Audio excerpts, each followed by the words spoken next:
Es muy grato para mí en nombre de la editorial universitaria darles la bienvenida a las autoridades, a los académicos, a los alumnos que vienen a participar de este lanzamiento de un libro excepcional del doctor en filosofía Jaime Fierro. Muy buenas tardes. Bueno, muchas gracias al autor, los comentaristas y el público. Bueno, primero que nada quisiera agradecer a Jaime Fierro la oportunidad de leer, comentar y prologar este libro, considerando además que se trata de la segunda edición. Me siento promovida al estatus de prologadora de un bestseller, ¿no? Ustedes saben que llegar a la segunda edición en ciencias sociales, particularmente en Chile, donde el mercado editorial es muy limitado, es todo un evento, así que hay que destacarlo, particularmente considerando que se trata de un libro de filosofía política. Yo creo que es un gran logro, y supongo que los demás comentaristas también se centrarán en ese elemento. Por lo tanto, es importante celebrar el éxito de este libro, además de su contenido, que es lo que voy a revisar a continuación. La pregunta central que se plantea el libro, La ciudadanía y sus límites, es la siguiente. ¿Constituye la promesa de una ciudadanía cosmopolita una alternativa normativamente deseable y empíricamente viable frente al modelo de ciudadanía nacional? Haciéndose cargo de la crisis del Estado-Nación y seguramente de sus propios viajes y experiencias políticas y filosóficas por este ancho mundo, Jaime siempre contesta los correos desde Salamanca, México o desde Inglaterra, el autor arma en un poco más de 300 páginas un recorrido apasionante por reflexiones que para cualquier mortal son bastante arduas, detalladas y minuciosas en torno a la ciudadanía, la comunidad política y sus proyecciones. Este recorrido se hace cargo tanto de la dimensión de los derechos y deberes individuales, bastante conocida, como de la dimensión colectiva de los mismos, más desafiante desde el punto de vista intelectual, moral y político. Partiendo de la idea de una ciudadanía entendida bajo un régimen democrático, que, cito, entre comillas, consiste en la posibilidad de participar en los asuntos de la polis, cierre de comillas, se revisa una gran cantidad de concepciones clásicas, modernas y contemporáneas acerca de lo que encierra esta idea básica que organiza nuestras comunidades políticas y sociales y parte de nuestra vida social. Partiré señalando que este es un libro necesario en castellano, lo destaco particularmente, tanto en América Latina como en Chile en particular. Quienes trabajamos en campos asociados a la teoría política, la ciudadanía, los derechos, la justicia social, la historia o terrenos afines, bien sabemos que casi no existen en español libros de la envergadura del que nos propone Jaime Fierro. Este libro es una suma, no en el sentido de sumar, sino que en el sentido, bueno, como diría la Real Academia Española, lo más sustancial e importante de algo, o la recopilación de todas las partes de una ciencia o facultad. Y esto, entonces, en el campo de la reflexión sobre la ciudadanía, modelos de sociedad y justicia social. Nos acompañan a lo largo de la lectura conceptos tan contundentes como los de igualdad y libertad. Sabemos que la ecuación entre ambos siempre es muy compleja de resolver, así como la necesaria reflexión sobre el equilibrio que la democracia requiere históricamente y los arreglos que se van haciendo en el transcurso de la historia, según los momentos históricos y los lugares analizados. El autor me señaló en algún momento que este libro es también la suma de varios años de trabajo intelectual, y puedo decir que se nota. El libro se propone presentar, actualizar y discutir lo que se ha escrito acerca del concepto de ciudadanía en cuanto pertenencia a una comunidad política. Representa y condensa una gran cantidad de lecturas, a las cuales añadió 93 referencias nuevas para la segunda edición, desde los clásicos griegos y romanos hasta los textos más recientes en el campo de la teoría política y moral. Pone, por lo tanto, al alcance del lector en algunas horas de lectura fácil, lo que era un gran desafío, y agradable, lo que aún era más grande en cuanto a desafío, una vasta puesta en orden y discusión de innumerables argumentos. Quizá lo más notable de este libro, a mi juicio, es que para cada etapa de la historia, cada espacio de debate, Jaime pone a disposición del lector los variados razonamientos esgrimidos por los autores, con un meticuloso análisis de sus alcances y limitaciones. Si bien el libro empieza su recorrido en la Grecia del siglo V a.C., a través del capítulo 2, las preguntas que surgen de su lectura son de total actualidad. Por ejemplo, ¿qué comunidad política queremos? ¿Con qué derechos y deberes? ¿Incluyendo a quién?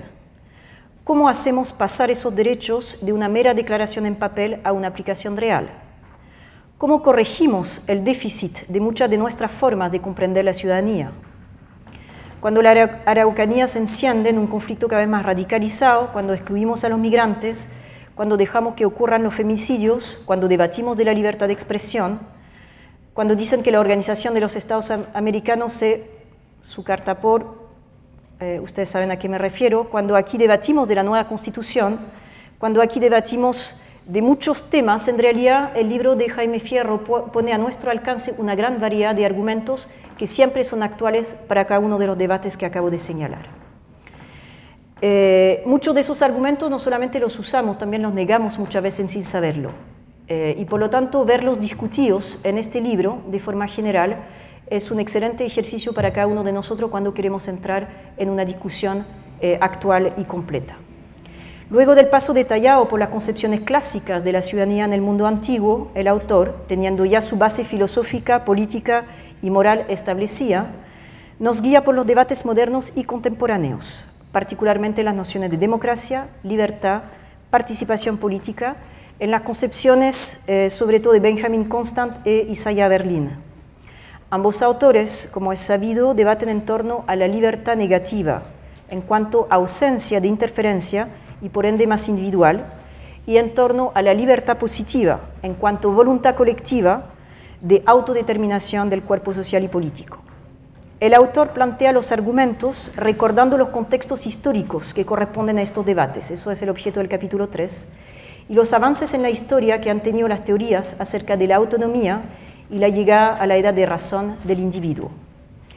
Luego repasa y analiza el clásico libro de Thomas Marshall del periodo de la post-Segunda Guerra Mundial, que es un texto clásico para la ciencia política y la sociología, que se llama Ciudadanía y Clase Social, mal título porque es mucho más amplio que eso, sobre las 3 generaciones de derechos civiles, políticos y sociales, así como el aporte fundamental de John Rawls en la teoría de la justicia, ¿no? Con subtítulo La justicia como equidad y liberalismo político, cerrando ese capítulo con los argumentos comunitaristas, pero siempre dejando un espacio para la presentación de los límites de cada aporte.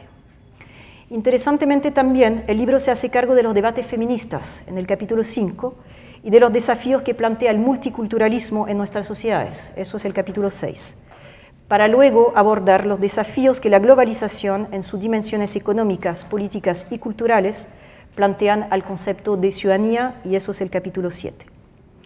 Mientras avanzamos hacia el final del libro, se puede apreciar con mayor fuerza la opción del autor que mantiene el suspenso, y no debe ser fácil mantener el suspenso en un libro de teoría política, donde analiza los diferentes tipos de cosmopolitismo moral, jurídico y político en sus implicancias para la ciudadanía, para luego cerrar con una reflexión muy aterrizada acerca de la posibilidad de una ciudadanía cosmopolita en un horizonte de corto y mediano plazo. Eso lo trata en el capítulo 9. Para cada uno de estos debates, el autor detalla además de los aspectos descriptivos de cada noción, todas las implicancias normativas, porque este trabajo es un aporte a la ciencia política, también a la sociología, pero sobre todo a la filosofía moral y política.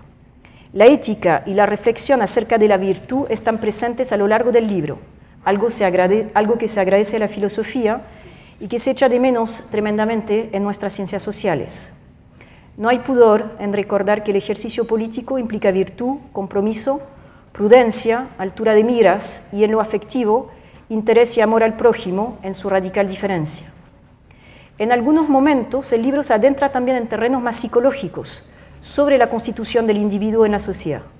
Nos acompañan en este recorrido a autores como Aristóteles, Cicerón, Kant, Constant, Berlin, Rawls, Lister, Taylor, Kymlicka, Fraser, Arendt, Elt, Habermas, Mouffe y también mi querida Iris Marion Young, que es muy poco leída y muy poco comentada acá en Chile, entre tantos otros autores conocidos y no tan conocidos en el panorama del pensamiento mundial sobre ciudadanía.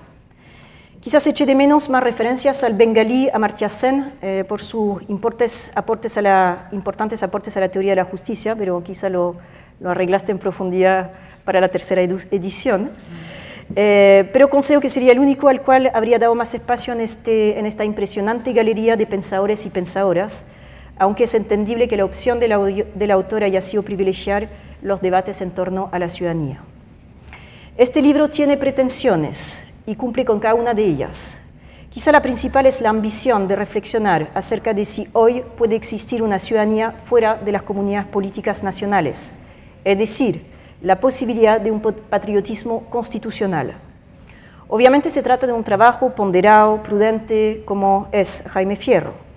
Leyendo los capítulos finales acerca de la posibilidad de una ciudadanía cosmopolita y recordando mi propia experiencia como binacional o quizá trinacional con la ciudadanía europea, me sentí desafiada en lo que soy. Pensé en el texto de Kant, La paz perpetua, de 1795, cuando en plenas guerras napoleónicas Kant imaginaba un mundo, europeo más bien, en el cual ya no consideraríamos la paz como ausencia de hostilidades, sino que como paz en sí. Este texto tiene más de 2 siglos, pero tuvo una visión que parcialmente vemos encarnada hoy y que ha permitido por lo menos 70 años de paz en el continente europeo, aunque debajo de la alfombra nos queden los Balcanes y los migrantes ahogados en el Mediterráneo.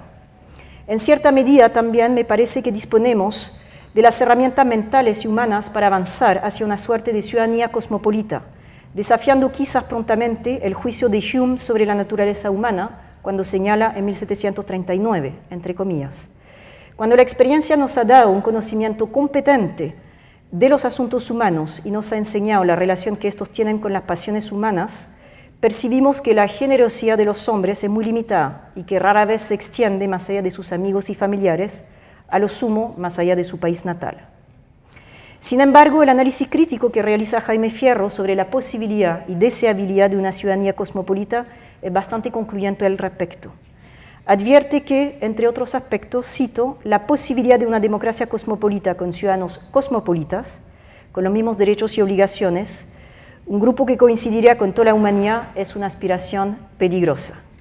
Nos recuerda, entre comillas, que Kant rechazó en su momento la idea de un gobierno mundial porque podría conducir hacia un despotismo universal sobre la base del monopolio de la violencia.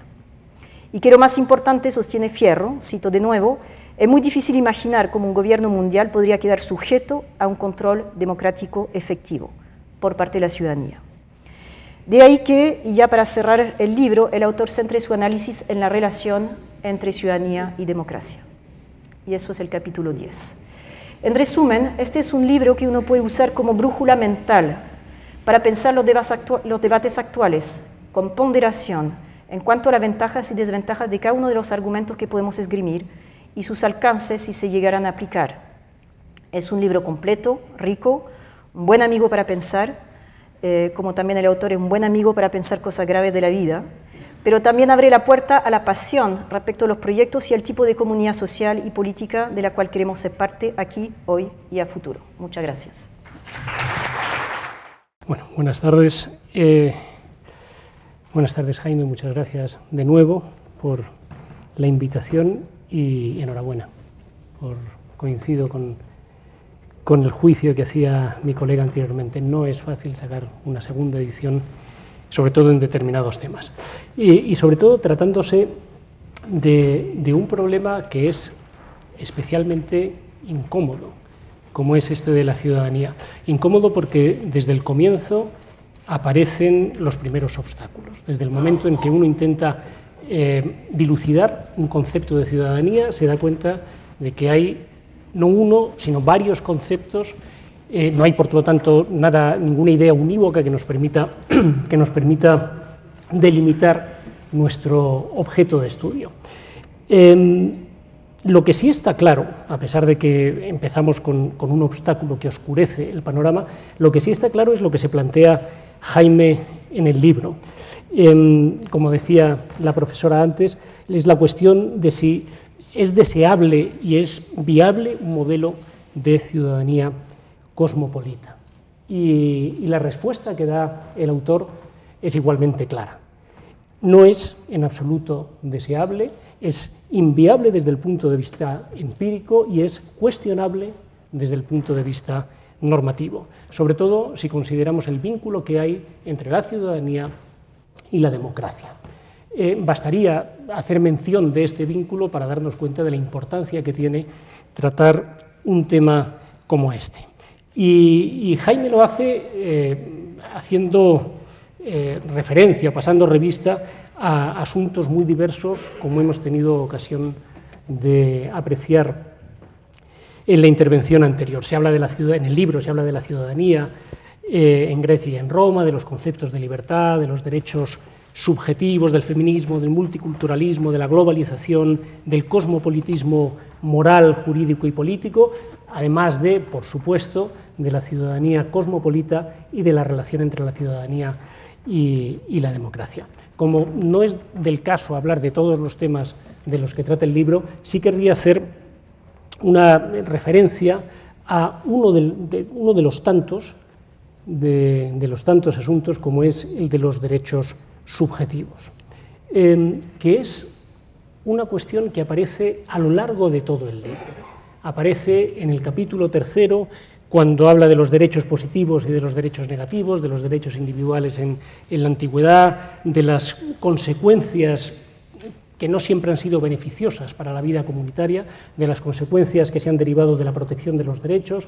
Aparece otra vez la mención de los derechos en el capítulo 4, que está dedicado especialmente al liberalismo y a la contraposición entre derechos y responsabilidades, donde se habla de Marshall, decíamos antes, donde se hace una referencia a Rawls, donde se habla de las críticas comunitaristas.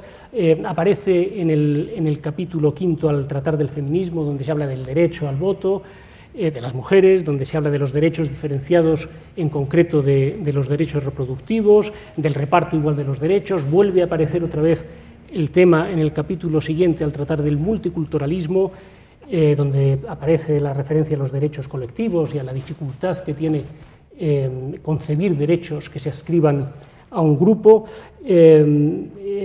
Aparece otra vez al tratar de la globalización en el capítulo 7, al hablar de los derechos sociales de la ciudadanía. Aparece en el capítulo 8 al hablar del cosmopolitismo, y aparece, por supuesto, en los otros dos últimos capítulos, en el 9 y en el 10. Luego hay un capítulo más de comentarios, pero estos son los últimos del libro, en donde el autor concluye recordando las 3 dimensiones de la ciudadanía: derechos y responsabilidades, participación e identidad. Quiero decir con esto que no es que el asunto de los derechos sea el eje vertebrador del libro, pero sí es verdad que parece que es un tema ineludible cuando hablamos de la ciudadanía. Entre otras cosas, es un tema ineludible, decía, o insoslayable, porque es la bandera, o una de las banderas, del liberalismo. Y aquí me quisiera detener un momento. Como se sabe, las doctrinas liberales, desde distintos enfoques, entienden que los derechos son entidades previas al poder político, que aparecen como límites infranqueables, que el poder político no construye, sino que se limita a reconocer, y que protegen determinados intereses de los individuos. No es el caso hacer aquí un repaso de los autores que han defendido estas ideas, pero si echamos un vistazo a unos cuantos autores liberales, insisto, desde distintas posiciones, podremos ver que todos, poco más o menos, coinciden en un planteamiento similar. Lo vemos aparecer en Rawls, en una teoría de la justicia, cuando los derechos se desprenden de un consenso que en definitiva procede de la razón. Lo vemos en Dworkin, en los derechos en serio, cuando los plantea como triunfos que abaten o pueden abatir cualquier medida del gobierno. Lo vemos en Nozick, en Anarquía, Estado y Utopía, cuando los presenta como restricciones indirectas y dice hay cosas que ningún Estado puede hacer porque violan los derechos. Y en el ámbito latinoamericano lo vemos, por ejemplo, en Carlos Nino, en El pensador argentino, cuando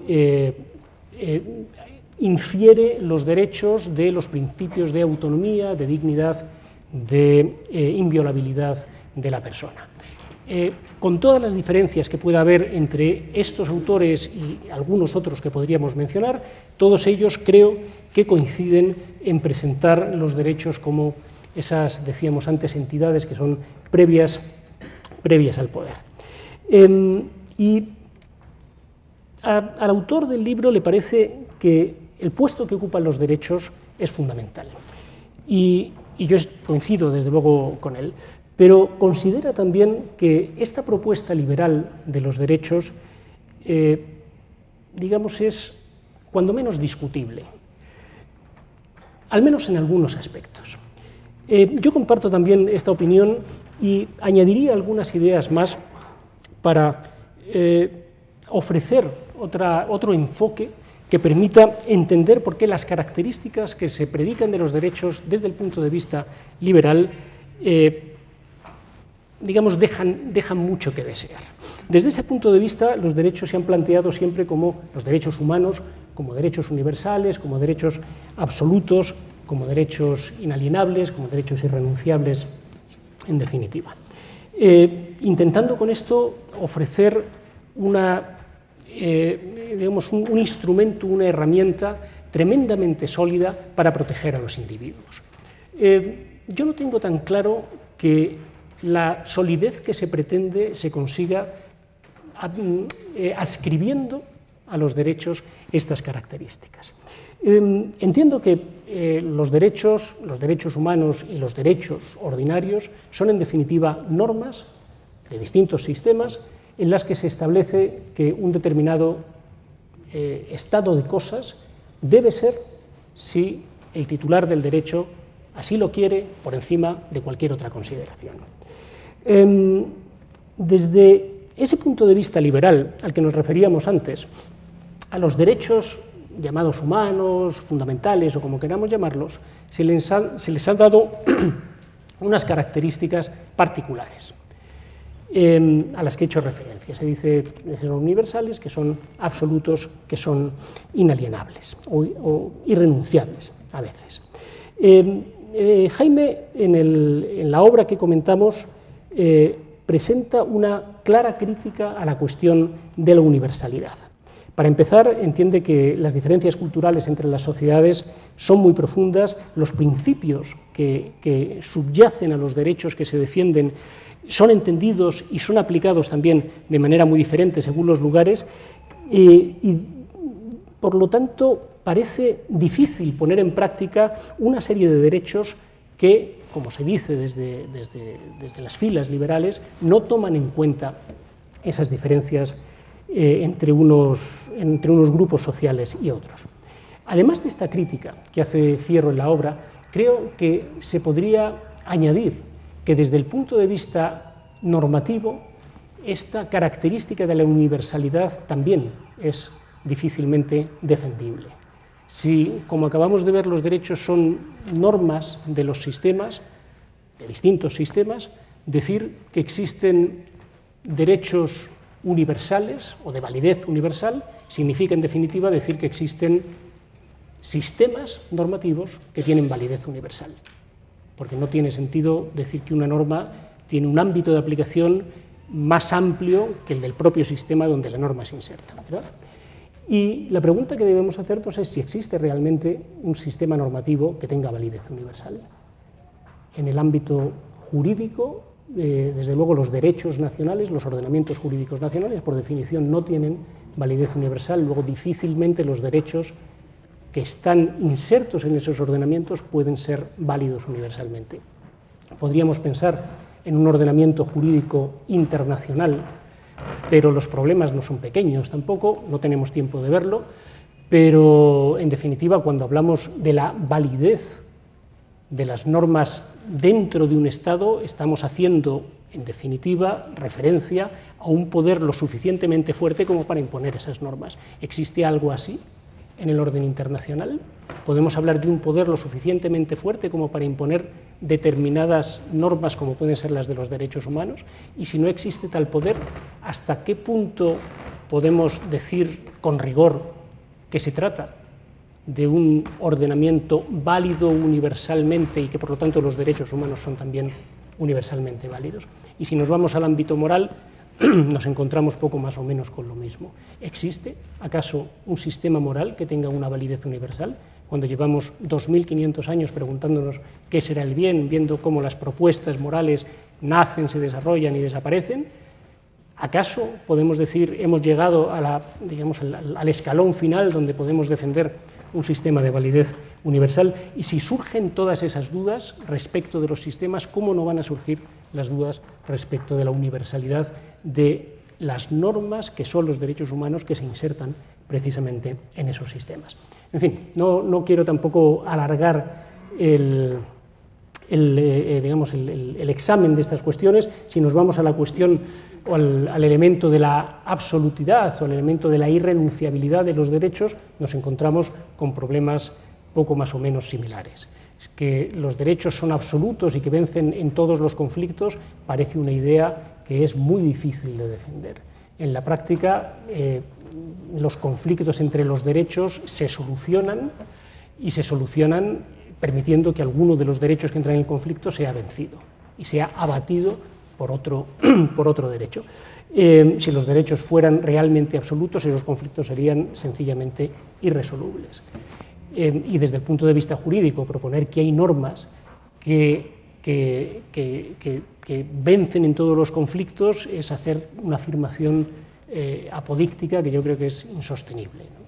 Porque en fin, no podemos ser capaces de prever lo que el futuro puede depararnos y no podemos saber con antelación si esas normas son o dejan de ser vencibles o invencibles.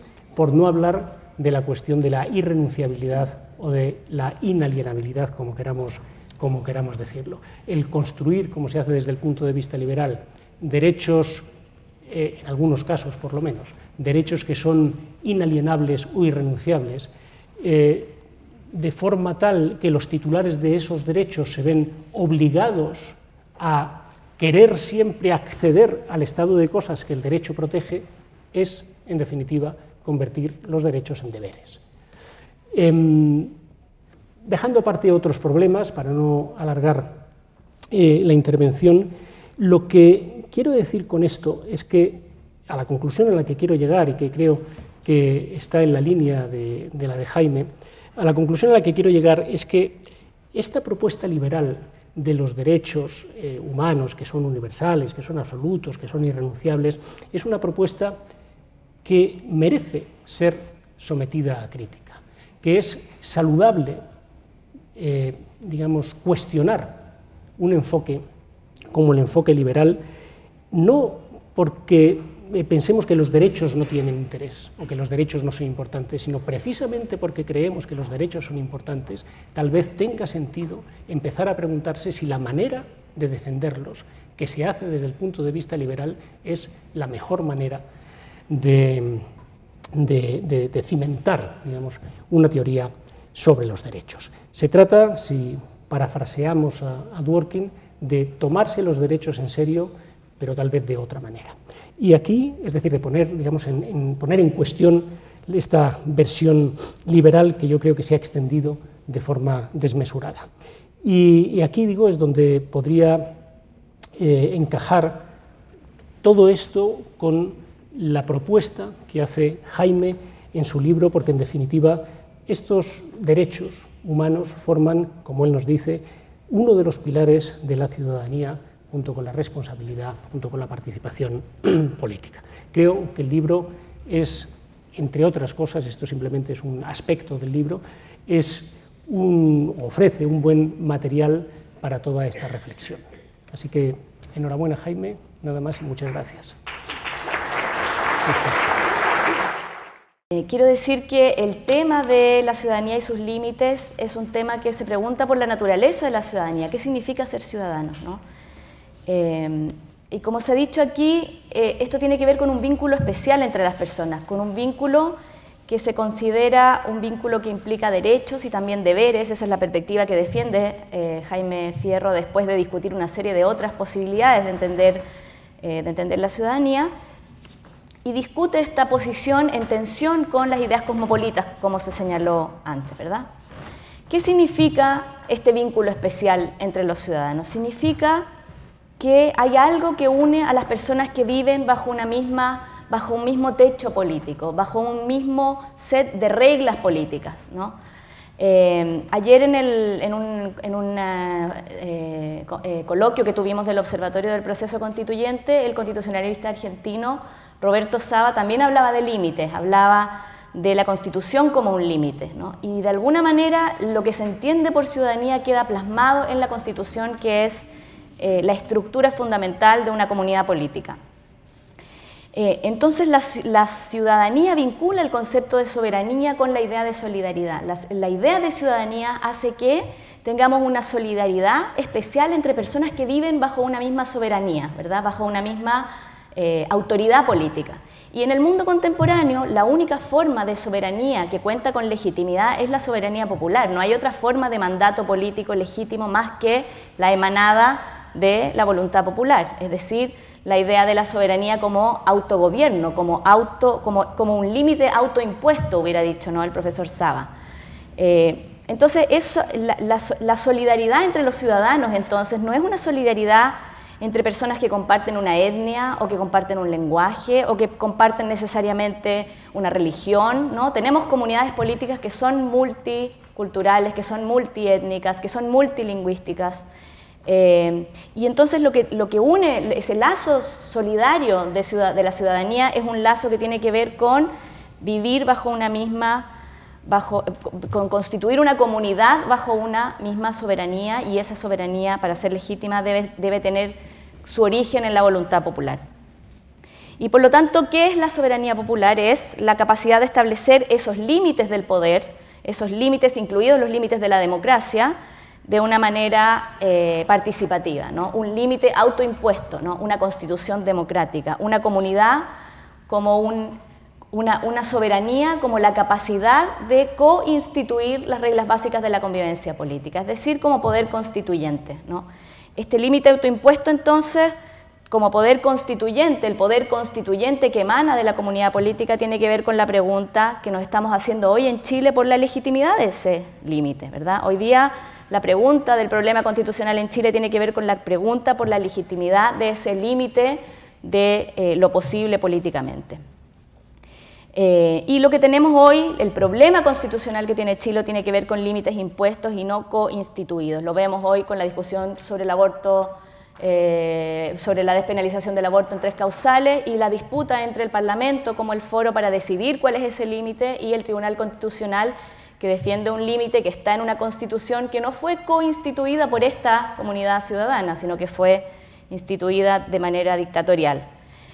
Y entonces lo que queda reflejado en ese texto puede ser concepciones distintas de ciudadanía, puede ser la idea de los ciudadanos como individuos que tienen preferencias distintas que se confrontan en el foro público, o puede ser la idea de que los ciudadanos son personas que no solamente se confrontan en función de sus intereses en el foro público, sino que buscan en común aquellos arreglos sociales que les permitan minimizar la posibilidad de dominación. Eso podríamos decir es una concepción republicana y no liberal de ciudadanía que se asemeja a lo que yo diría es la versión que sostiene el profesor Fierro en este libro.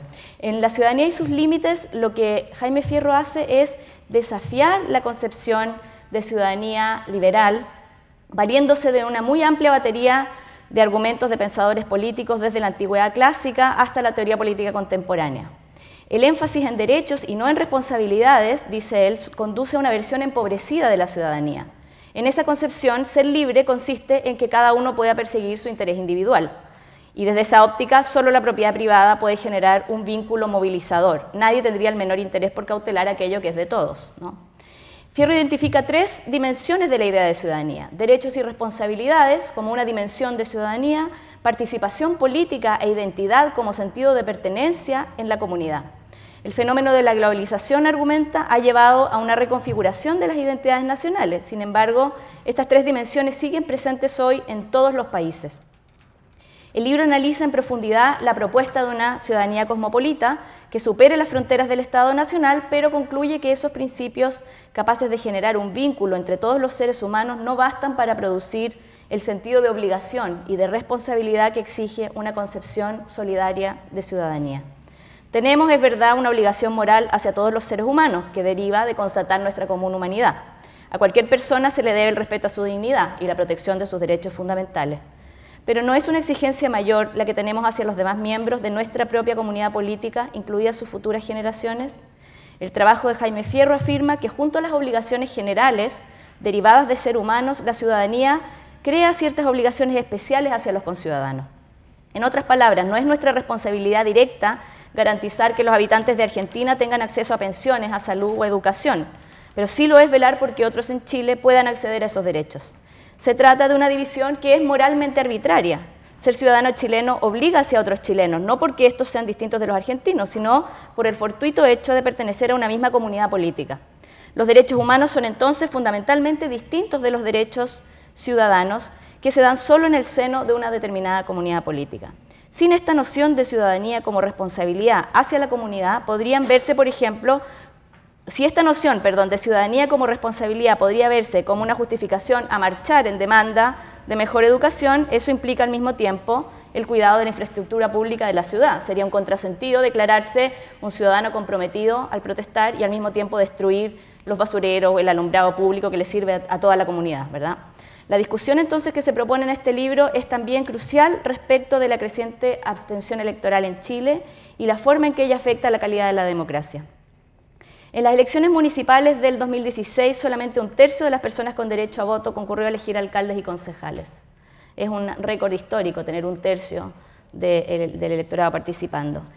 Pero sigue, sin embargo, una tendencia de las últimas décadas, ¿no? Donde cada vez la abstención es más alta. Y uno entonces se pregunta hasta dónde el sistema político soporta mayores niveles de abstención sin dejar de ser por completo representativo. La ley de inscripción automática y el voto voluntario que se promulgaron en el año 2012 agravaron esta paulatina pero sostenida baja de participación electoral de las últimas décadas. La baja participación electoral es un problema en sí mismo porque pone en cuestión la autoridad de nuestros representantes, pero la abstención refleja desafíos más de fondo que no se curan con una reforma a la ley electoral. ¿Cómo interpretar la creciente abstención electoral? Según Auditoría de la Democracia del 2016 del PNUD, un 40% de las personas que no votaron en la elección presidencial del 2013 dijeron que no lo hicieron porque la política no les interesa. Un 20% por razones como que les dio lata, estaban enfermos, perdieron el carné, estaban lejos del lugar de votación o no sabían dónde votar. Un 12% no votó porque pensaba que el voto no cambiaría nada. Un 11% porque no le gustaba ningún candidato y un 3% para protestar por el sistema. Después de los resultados de esas elecciones, algunos analistas liberales opinaron que la abstención es un signo de madurez política y confianza en que las cosas van a funcionar más o menos bien independiente de quién esté al mando. Aquellos de una orientación más republicana, como la que se sostiene en este libro, apuntan por el contrario a la privatización de una ciudadanía que escoge entre los productos políticos como quien va de compras y que entiende su participación política como una cuestión exclusivamente de derechos y no de responsabilidad hacia la comunidad y identificación con ella y acción política. Lo cierto es que la abstención electoral es difícil de leer. Como señala el PNUD, solo un 3% de quienes no votaron en 2013 tomó esta decisión en función de su rechazo al sistema político. Los demás exhiben una actitud más asimilable a la apatía o al desinterés. Ni los discursos paternalistas sobre la falta de formación cívica de los chilenos, ni la respuesta fácil de una reforma legal para reponer el voto obligatorio parecen vías adecuadas para revertir la elevada abstención electoral en Chile. Habría que preguntarse, en cambio, por qué cada vez más chilenas y chilenos sienten que su voto es irrelevante. Una forma elitista de hacer política posiblemente haya contribuido a la percepción de que lo relevante no se decidía en las urnas, sino en otro lugar, a puertas cerradas. Las encuestas muestran desde los años 2000 un distanciamiento entre élites y sociedad y una creciente desconfianza en las instituciones y en los partidos políticos. Los escándalos sobre financiamiento ilegal de la política no han hecho más que acrecentar esa mirada crítica. Es cierto que la ciudadanía no se agota en el voto. Los movimientos sociales, la opinión pública y las organizaciones sociales son también espacios cruciales para el ejercicio de ciudadanía. Pero también es cierto que la representación debe ser participativa si aspira a ser verdaderamente representativa. Con sólidos argumentos del pensamiento político, la ciudadanía y sus límites muestra que las responsabilidades y obligaciones, la participación y la conciencia de una identidad compartida son esenciales para la existencia de una comunidad política. Una ciudadanía no responsable va finalmente en contra de la idea misma de ciudadanía. Ojalá que este libro sea un insumo al debate nacional y que nuestro sistema político tenga la capacidad de impulsar un mejor balance entre derechos y responsabilidades. Muchas gracias. Y quiero, la verdad, hacer un comentario, quiero como abordar la reflexión de lo que el libro plantea desde la perspectiva de los desafíos que nos plantea al sistema escolar. Aquí hemos tenido una mirada súper interesante desde la perspectiva de la filosofía, de las ciencias políticas, de las ciencias sociales, pero creo que al sistema escolar lo interpela bien fuertemente y quiero entrar un poco desde ese lado. Para eso quiero tomar una cita que sale en la página 130. Es una cita de Marshall, bueno, que hace Jaime respecto a cómo entendemos la ciudadanía. Plantea que la ciudadanía sería más bien entonces una institución en desarrollo, que se constituye en sociedades concretas en relación con un ideal normativo y por ende como una aspiración en constante construcción y evolución. Esto de alguna manera posiciona el cómo entendemos y el cómo se reflexiona respecto a la ciudadanía a lo largo del libro. Y por lo tanto también nos interpela desde el sistema escolar. ¿Cómo abordamos la ciudadanía y cómo se ha tratado de trabajar? Y quiero terminar con un gran cuestionamiento que creo que nos hace al sistema escolar. En la ciudadanía se trabaja y desde los 90 en Chile se decidió este abordaje de mirar la ciudadanía de modo transversal, diciendo, ok, no vamos a tener un aspecto donde vamos a abordar la ciudadanía, sino que lo vamos a trabajar en todas las áreas del currículum. Esa fue una decisión curricular bien debatida. De hecho, no sé si algunos recuerdan, hubo el 2004 una comisión que analizó, bueno, en qué sentido hasta qué sentido vale la pena transversalizar. Y se decidió mantenerlo haciendo como un cierre de ciudadanía en cuarto medio, que es lo que tenemos actualmente. Ahora, bueno, con todos los debates que hubieron en este periodo de gobierno en particular, y con las recomendaciones de la comisión, bien conocida como la Comisión Engel, surgió muy fuerte un cierto consenso de que era importante incorporarlo como una asignatura específica, ¿ya? ¿Qué tenemos nosotros? Nosotros tenemos actualmente un eje de formación ciudadana en el currículum escolar desde primero básico hasta segundo medio. Está fuerte en historia, geografía y ciencias sociales, está en orientación. Está en filosofía también, en el currículum de los 90, ¿ya? Que se definió que se incorporó, de hecho, no sé si alguno tuvo la posibilidad, pero les puedo contar que se incorporó como una nueva asignatura de formación ciudadana, que en rigor se llama de educación ciudadana, que se incorpora en el currículum de tercero y cuarto medio, que se propone el Consejo Nacional de Educación.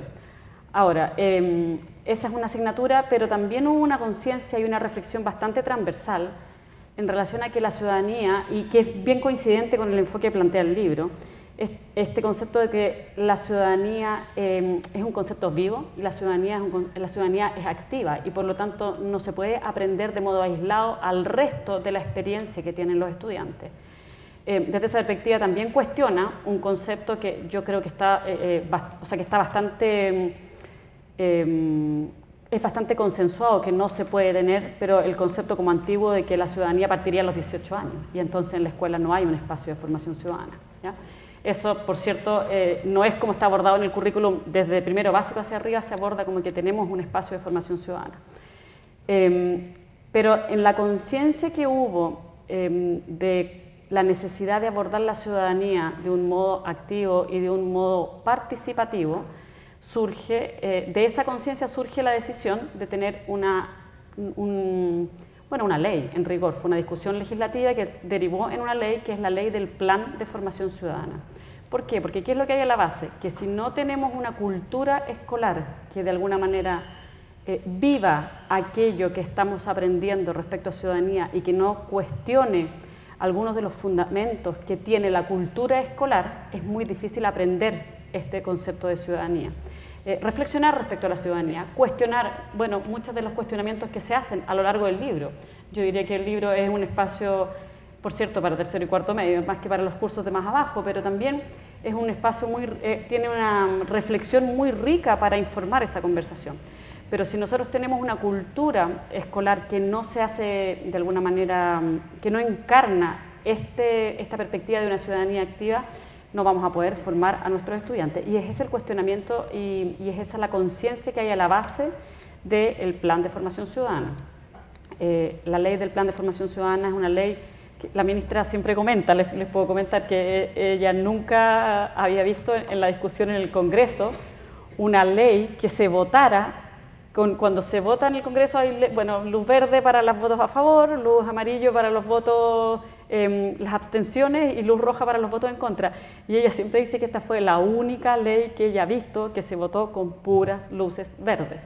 Por cierto, eso puede ser analizado desde distintas perspectivas y en el fondo tampoco es importante también hacer la lectura compleja respecto a que la ciudadanía no se construye a través de un plan tampoco y que tampoco eso tiene una relación así como unidireccional con las problemáticas y los desafíos de participación ciudadana, que también tienen que ser vistos desde una perspectiva compleja, como se señala en el libro además, y como planteaba también Claudia en el comentario anterior.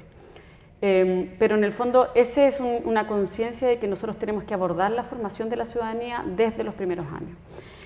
Por otro lado, ¿cómo se está abordando en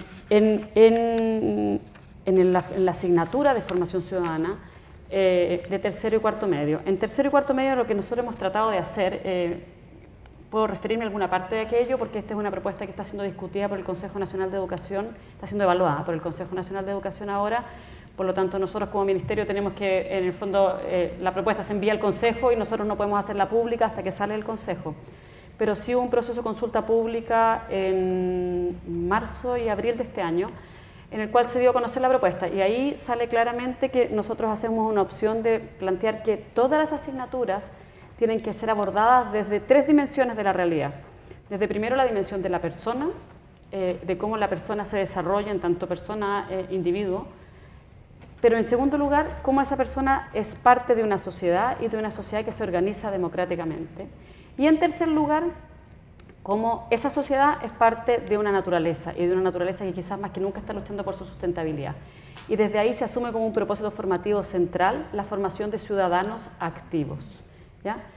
En ese marco se insertan entonces todas las asignaturas del currículum y se inserta también la asignatura de educación ciudadana, que busca hacerse cargo de esta reflexión de, bueno, cómo formamos ciudadanos activos, autónomos, críticos, participativos, desde las distintas perspectivas de la participación, no desde una concepción como unilateral de la participación, ¿ya? Entonces, eso es lo que se está trabajando y creo que para esto, en el fondo, este libro permite como de alguna manera profundizar esa reflexión de una forma muy rica y de una forma que de alguna manera nutre un concepto de ciudadanía activa, que es lo que estamos tratando, ese es el enfoque que quiso tomar la definición curricular, en términos de no transmitir solo una perspectiva y de más bien discutir los fundamentos filosóficos, es mucho de lo que de las reflexiones que planteaba Íñigo, por ejemplo, respecto a cuáles son los principios que están a la base de esa ciudadanía. Ahora, todo esto nos lleva, creo que inevitablemente, a una reflexión que muchas veces pasa un poco invisible, pero yo quisiera como cerrar un poco con esa reflexión y creo que no es una reflexión, puede ser súper como, a ver, no es una reflexión que tenga una respuesta única, ni tampoco una respuesta que sea posible de abordar en el corto plazo. Es una reflexión que tenemos que ir abordando gradualmente y en el mediano plazo, que es que inevitablemente, si nosotros tratamos de formar desde una ciudadanía más activa y desde una concepción más compleja de la ciudadanía, una concepción más dinámica de la ciudadanía, como la que plantea el libro y como la que analiza el libro desde distintas perspectivas, eso implica de alguna manera cuestionar las relaciones de poder que tenemos al interior de los establecimientos educacionales. Eso implica cuestionar las relaciones de, bueno, lo voy a abordar desde la perspectiva curricular. Implica cuestionar cómo entendemos el rol de las definiciones curriculares, cómo entendemos el rol de esas definiciones curriculares en los propios establecimientos educacionales. Implica, por ejemplo, entender la contextualización de otras maneras, pero implica también repensar muchas de las relaciones que se establecen al interior de los establecimientos educacionales. Y creo que eso, desde la perspectiva de, si uno lo mira como desde el encuadre ciudadanía-escuela, eso implica un desafío que está súper abierto todavía para el sistema escolar, porque desafía la forma en que, bueno, porque inevitablemente toca la forma en que muchos de los que trabajamos en educación tuvimos nuestra experiencia escolar, y creo que es necesario reconocer eso también, para poder hacernos cargo de que tenemos que repensar muchas de esas relaciones de poder y muchas de esas relaciones democráticas o no democráticas al interior de los establecimientos educacionales. La pregunta de la inclusión, por ejemplo, la pregunta de la multiculturalidad, la pregunta de la diversidad. ¿Cómo abordamos todos esos desafíos al interior de los establecimientos educacionales? Eso es lo que está detrás, por cierto, de la reforma educacional, en términos de tener una escuela más inclusiva. Pero eso nos abre también preguntas respecto a cómo nos hacemos cargo de esa diversidad y cómo nos hacemos cargo de este concepto de ciudadanía activa al interior de los establecimientos educacionales. Entonces, quiero dejar esa... No es una reflexión que vayamos a resolver hoy día, por cierto, no, pero es una reflexión que creo que como país tenemos que abordar porque si no, lo que pasa es que en la escuela tenemos un discurso de ciudadanía en lo verbal, pero tenemos en la cultura de las escuelas y en la vivencia de nuestros estudiantes otro discurso de ciudadanía, y eso inevitablemente colisiona. Entonces creo que esa es una reflexión de la cual nos tenemos que hacer cargo y creo para la cual creo que el libro hace un aporte robusto, informado y súper profundo. Entonces no puedo más que agradecer el aporte, bienvenirlo, invitarlos a que como país nos vayamos haciendo cargo de este desafío, que no es un desafío que sea fácil, por cierto, pero que creo que tenemos que abordar si queremos abordar el desafío de una ciudadanía activa para nuestras futuras generaciones, para nuestras generaciones presentes, pero también para las futuras. Eso, muchísimas gracias y felicitaciones. Muy buenas noches a todos. Quiero agradecer las intervenciones de Manuel, Íñigo, Claudia y Alejandra. De por sí, cada una de ellas constituye un gran aporte para la comprensión sobre la ciudadanía y sus desafíos.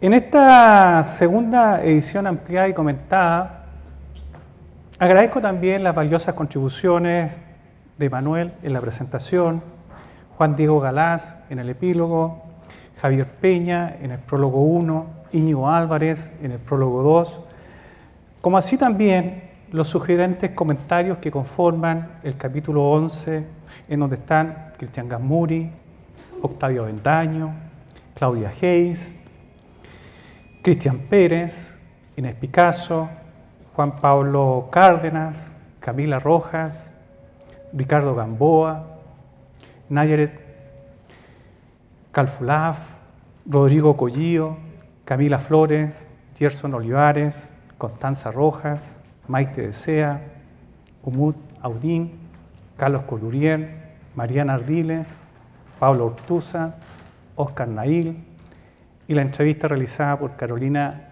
Escobar. A todos ellos, a todas ellas, mi gratitud. De igual modo, quiero agradecer al Instituto de Asuntos Públicos, a Editorial Universitaria y a Javiera Herrera, quienes han hecho posible que este trabajo salga a la luz pública. Finalmente, expresar mi más profundo y sincero agradecimiento a cada uno de ustedes por acompañarme este día, colegas, amigos, estudiantes. Dedico este libro a Magdalena, mi esposa, y todos quienes comparten una preocupación por este tiempo que nos ha tocado vivir. Muchas gracias.